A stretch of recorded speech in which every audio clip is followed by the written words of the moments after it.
నమస్తే, welcome to GR TV. నేను నరేష్. రాజేంద్ర ప్రసాద్ గారు ఒక మంచి విలక్షణ నటుడు. రాజేంద్ర ప్రసాద్ గారు ఆయన తీసిన సినిమాలు చూడడం చాలా హాయిగా అనిపిస్తుంది.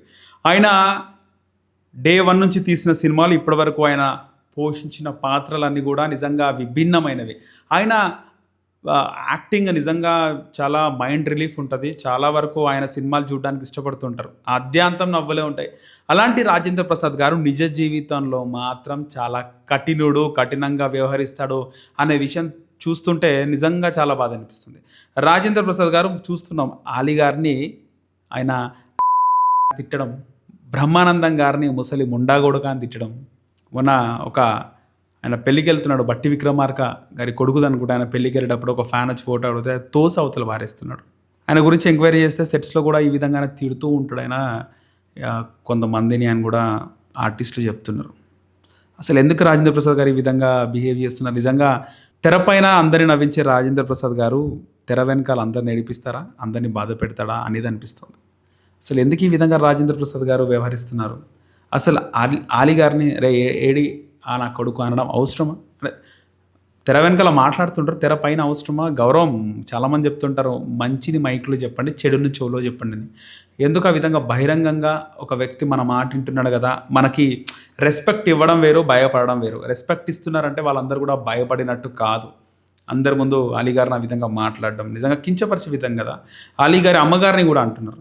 ఇటు బ్రహ్మానందం గారిని, వాళ్ళ తల్లి గారిని కూడా ఆ మాట వస్తుంది ఖచ్చితంగా. బ్రహ్మానందం గారిని అనవలసిన అవసరం ఏముంది? ఎంతో అభిమానించే ఫ్యాన్స్ ఉంటారు. ఒక ఫోటో దిగితే ఏమవుతుంది? ఇష్టం లేకపోతే సైలెంట్గా వెళ్ళిపోవచ్చు కదా, తోసేయడం ఎందుకు అంటే అంత ఆరోగ్యాన్స్ అవసరం లేదు కదా అని. రీసెంట్గా రాజేంద్ర ప్రసాద్ గారు కాంతారావు గారి గురించి మాట్లాడుతూ, కాంతారావు గారికి మంచి పేరు ఉంది, కత్తి కాంతారావు అంటే ఫేమస్. ఆయన కత్తి సాము ఎవరు కూడా చేయలేరు, ఆయన అంత పర్ఫెక్ట్గా కాంతారావు గారు కత్తి సాము చేస్తారని మనం విన్నాం. అలాంటి కాంతారావు గారు కొన్ని అనివార్య కారణాల వల్ల ఆయన అంత సక్సెస్ కాలేకపోయినా తర్వాత ఆయన కుటుంబం కూడా డౌన్ఫాల్ వస్తూ ఉండేది. కానీ కత్తి కాంతారావు గారు అంటే ఫేమస్. ఆయన తెలంగాణ వారు అదంతా కూడా మాట్లాడుతుంటారు. అలాంటి కాంతారావు గారి గురించి ఆయన గొప్ప చెబుతూనే, ఒక తమిళ అగ్రనటుడు, తమిళ్లో సక్సెస్ఫుల్ హీరో, సక్సెస్ఫుల్ పొలిటీషియన్. మన దగ్గర ఎన్టీఆర్ గారు ఎలాగో అటు తమిళనాడులో ఎంజీఆర్ గారు అలాగా.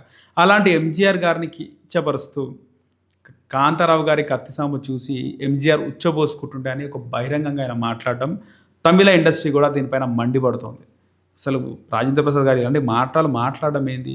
సరే అనిపించవచ్చు, మన కాంతారావు గారిని పొగుడుతున్నాడు, ఎంజీఆర్ గారిని ఉచ్చబోసుకుంటుండే అన్నాడు. ఎంజీఆర్ అంటే ఎన్టీఆర్ లాంటి వాళ్ళు, ఎన్టీఆర్ లాంటి పర్సన్ తమిళనాడుకి. ఎవరైనా తమిళనాడు వాళ్ళు మన ఎన్టీఆర్ గారిని తిడితే, ఎన్టీఆర్ అంటేనే తెలుగుదనం, ఎన్టీఆర్ గారు అంటే తెలుగు ఆత్మగౌరవం, ఎన్టీఆర్ గారిగా అసలు నెంబర్ 1 పొజిషన్ తెలుగు రాష్ట్రంలో. అలాంటి ఎన్టీఆర్ గారికి సంబంధించి తమిళనాడులో తమిళ నటులు ఎవరైనా ఎన్టీఆర్ ఉచ్చబోసుకుంటూ అంటే మన తెలుగు వాళ్ళకి ఎంత కోపం వస్తుంది? అసలు ఎవరు కూడా జీర్ణించుకోరు, ఇటు తెలంగాణ అటు ఆంధ్రప్రదేశ్ అయినా. ఎవరు కూడా ఎన్టీఆర్ గారిని ఇలా తమిళనాడు వాళ్ళు ఉచ్చబోసుకుంటే ఎన్టీఆర్ అంటే ఎవరు అసలు యాక్సెప్ట్ చేయరు ఆ వర్డ్ని కూడా. మళ్ళీ ఎంజీఆర్ గారిని మన తెలుగు వాళ్ళంటే వాళ్ళు ఎట్లా యాక్సెప్ట్ చేస్తారు? అసలు రాజేంద్ర ప్రసాద్ గారు మాట్లాడే ముందు అన్నీ ఆలోచించుకోవాలి. హుందతనంగా ఎంతోమంది హీరోలు కష్టపడి పైకి వచ్చిన వాళ్ళు, అంటే ఆ టైంలో కష్టపడి పైకి వచ్చిన వాళ్ళు అందరూ, ఏ సపోర్ట్ కూడా లేదు. బాలకృష్ణ గారు తప్పిస్తే, కొద్దిమంది హీరోలు తప్పిస్తే, నాగార్జున గారు వీళ్ళు తప్పిస్తే, మిగతా వాళ్ళందరూ కూడా కష్టపడి వాళ్ళు సక్సెస్ అయిన వాళ్ళే, ఒక బ్రేక్ వచ్చిన వాళ్ళే, చిరంజీవి గారి దగ్గర నుంచి కూడా. కానీ ఎందుకు బహిరంగ సభల్లో ఒక వ్యక్తిని కించపరిచి మాట్లాడాల్సిన మాటలు ఎందుకు వస్తున్నాయి రాజేంద్ర ప్రసాద్ గారికి? అంటే నిజంగా ఒకసారి 2 సార్లు ఏదో పొరపాటు అయింది, ఏదో మైండ్ సెట్ బాగాలేదనుకోవచ్చు, అని ప్రతిసారి రాజేంద్ర ప్రసాద్ గారి విషయంలో ఇదే జరుగుతుంది. ఖచ్చితంగా ఎవరు దీన్ని యాక్సెప్ట్ చేయరు.